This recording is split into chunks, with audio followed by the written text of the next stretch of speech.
Hello and welcome to Quickfire Questions, episode 5. This time, Andy MacLellan is in the hot seat. Based in Newcastle in the UK, Andy runs a professional joinery business making a range of domestic and commercial projects for clients. He also has multiple excellent YouTube channels. Gosforth Handyman, which covers some of his joinery work, as well as some excellent workshop hints and tips videos. The Small Business Toolbox, which offers advice for small businesses and self-employment tips. And 2 drumming channels too, Andy Mac Drums and Beginner Drums. He also co-hosts the Measuring Up podcast along with Peter Millard, which is the only UK-based commercial joinery podcast. Andy and I had a lot to talk about. I think we chatted for well over an hour in total, but I've condensed that down into this short video. If you want to hear the full conversation, that will be made available via both my and Andy's Patreon pages, which I'll also link to in the description box below. Now, on with the questions. Describe what you do in up to 5 words. Entertainment for makers and drumming in brackets. And what is your main goal for your YouTube channel right now? Mostly just world domination. No, just it is what it is. I definitely don't want to be YouTube famous or anything like that. I love making videos and I love putting content together, but I kind of sometimes wish that I'd just started with a, have you seen the AVE channel? I love the AVE channel, yeah. Yeah. And you know how you only see his hands? Yeah, another one I watch actually that's similar is a guy called Pocket 83. Oh, okay. I haven't seen that one. Again, you never ever see his face. I kind of wish I'd done that from square one, but It wouldn't really work with the sort of content that we make. If you had one piece of advice for someone that wanted to get into making videos on YouTube, what would that be? One thing, patience, perseverance and patience to keep churning content out even when there's no one watching your videos. And if you had one piece of advice for someone wanting to get started in woodworking, what would that be? Do it. I think it's a great time for setting up in business, and I don't think there's anything that should hold anyone back from doing that if that's what they love doing. Just charge a fair rate from day one, because you don't want to develop a reputation for being cheap. What is your favourite tool that you own? Probably the track saw. Probably the most versatile tool that I now own. It's just one of those things where as long as I've got that in the truck, it can resolve so many different problems, whether or not you're using it to trim the bottom of a door or using it to make full cabinets or, mitre cuts. It's almost completely replaced my jointer now. And if you had to have only one tool out of the track saw and your table saw, which would you choose? Oh, I've just made a video about this. It would be the track saw, but I would really miss the table saw. It's a workhorse of my workshop. I use it all the time. But I think if I didn't have one, whether it was the TS55 or the table saw, I would miss the track saw more. What is your least favourite tool that you own? My drill press. To be honest, I would use it a lot more if it wasn't so terrible. Just everything about it. It's got massive play on the chuck. Mm-hmm. The bits of it just keep randomly dropping off. The whole guard assembly and depth stop thing the other day literally just snapped off for no reason. It needs to go a journey, but I'd want to buy a new one, but a good one. Which of your tools scare you the most? Probably the router table. Definitely routers in general. Of all the tools that I've got, they can cause the most amount of catastrophic damage very, very easily. And I've had a couple of scary situations on the router table where you can get kickback off a piece if it's not held properly and stuff like that. That's interesting, that, because before I started this series of videos, I'd always had a fear of the routers, and most people naturally think that your table saw is the one that people are going to be most afraid of, and perhaps rightly so. But 3 makers already, I think I've done 5 of these, and 3 makers have chosen routers so far. Really, that's interesting. That is interesting. I once had a router bit disintegrate while I was using it. Luckily, it didn't it didn't jam into the piece of wood. And I've seen some horrific accidents caused by routers digging in and then jumping up into their face. Luckily, that's never happened. I haven't, touch wood, haven't had an accident with one. Tell us something we don't know about you. I learnt to drive when I was 8 years old. Wow. There's something very random. Name one tool that you'd like to own that you don't currently have. I've got kind of everything tool-wise that I need to do my job. I mean, I could definitely reel off things that, a domino, but I can live without it. I still haven't run into projects that I can't do without a domino. I'd quite like one of those, little mini lathes that get used for pen making. I'd love to have a try at custom-made pens and stuff like that, but just for the fun of it, not for any business reason or anything like that. Android or iOS? Android. In terms of what I think is best, I think iOS is far superior to Android, just in terms of a usability experience.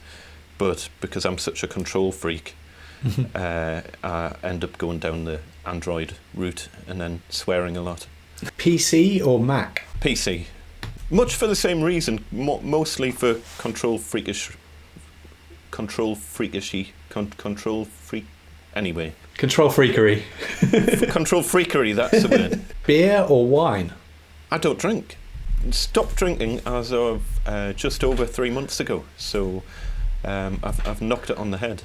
If you could only choose either MDF or plywood from now on, which would you choose? Despite the fact that I make most stuff out of MDF and I make a lot of videos revolving around MDF, I don't particularly like MDF. I don't think anyone particularly likes it. It's really good for the job. So if I had to choose, it would probably be plywood because it's not as unpleasant to work with. Do you prefer to make a plan for a project or just get started?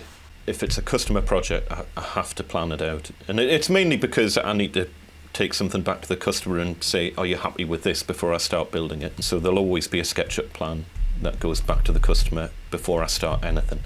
And that saves me so much time in terms of being able to visualize the job. Do you prefer the editing side of things or the making side of things?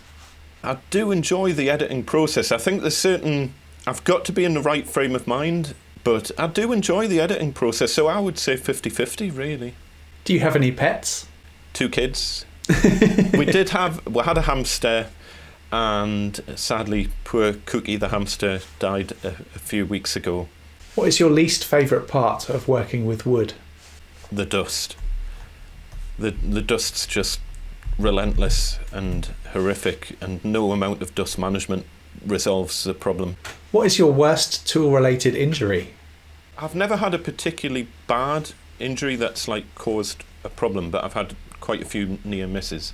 And I had a kickback on the table saw with a piece of really thin 6mm ply, and it shot back at us like a bullet from a gun straight into my groin.